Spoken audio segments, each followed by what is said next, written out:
Okay, so we are going to learn how to do the Agamograph from the beginning for those who are away on Friday.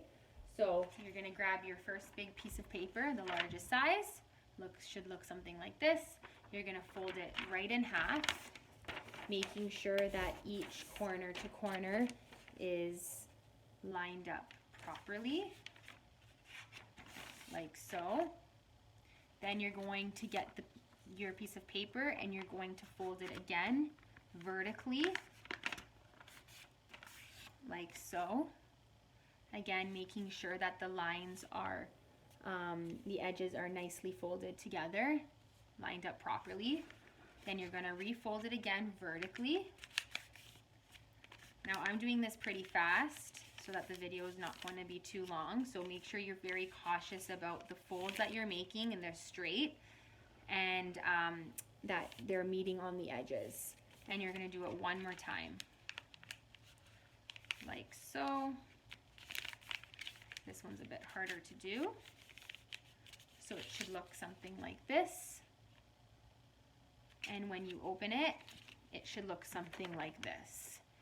And you should have 1, 2, 3, 4, 5, 6, 7, 8, 9, 10, 11, 12, 13, 14, 15, 16. You should have 16 vertical lines all together.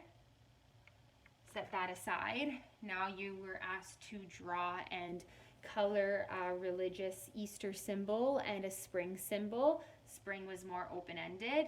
Now I'm going to go forward and show you how to fold your two separate pictures. So we'll just start with spring. You can start with whatever you want. It could be Easter or spring. I'm going to start with spring. So I'm going to fold it again vertically. And making sure that your lines are even. So making sure that the paper is lined up properly. You're going to do it again. So it should look something like this. And then we're going to do it one more time.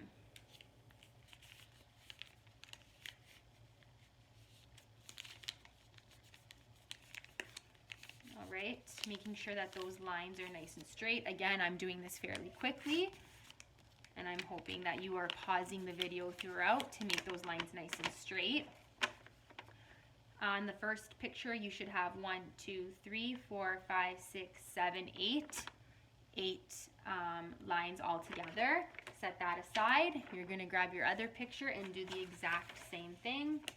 So I'm going to fold it in half, fold it in half again, like so, and fold it again, just like we did with the other picture. And again, if you open it, you should have 1, 2, 3, 4, 5, 6, 7, 8 all together, 8 even lines. Now what you're going to do is you're going to cut on those lines. Now I'm looking for straight cuts because if you don't, your Agamograph will not come out. So make sure that you're cutting on those lines nice and carefully. So if you need to pause this video, please do so that you're taking your time. And you're going to do the same thing for both your Easter symbol and your spring symbol. And when you're done, it should look something like this.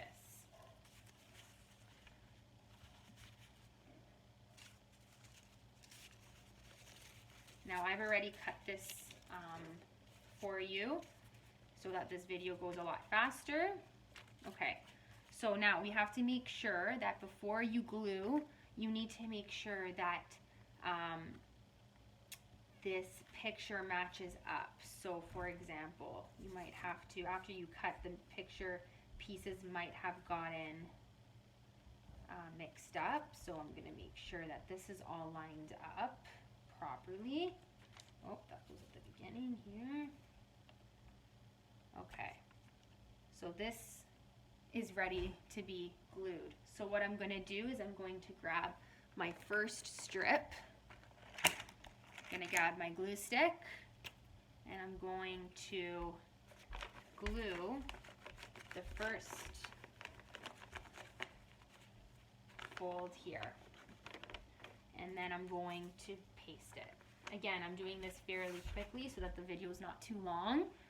Now I'm going to get my glue stick and I'm going to glue the line, because we're going to make a pattern. So don't glue this next to it. Why? Because then it's just going to be a picture on both sides. You're just gluing it to the picture. It has to be in a pattern. So you're going to be gluing it in a pattern. So again, oops. Now you're going to continue on all the way through, and then you're going to get, once you finish to the end, you're going to get your other picture, and you're going to get the strip, and you're going to glue it in between each one, so it should be a pattern, right? So you're going to do it all the way through. Again, being cautious of how you're gluing it and making sure that those lines are nice and straight. And by the end, you should have a picture that kind of looks like this. And then if you fold it, you'll see that the Agamograph. Okay? Now in terms of folding the paper, your paper might be very uneven, so I'm going to show you how to make sure that your Agamograph looks something like this. So, for example, you're going to fold it in. If you've ever made a fan, you'll know exactly how to do this. So you're going to just keep flipping it over each time.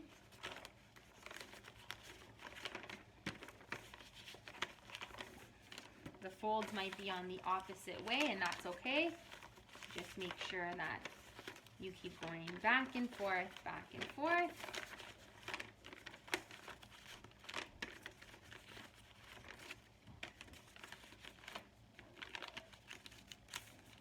And then, again, your Agamograph will be complete.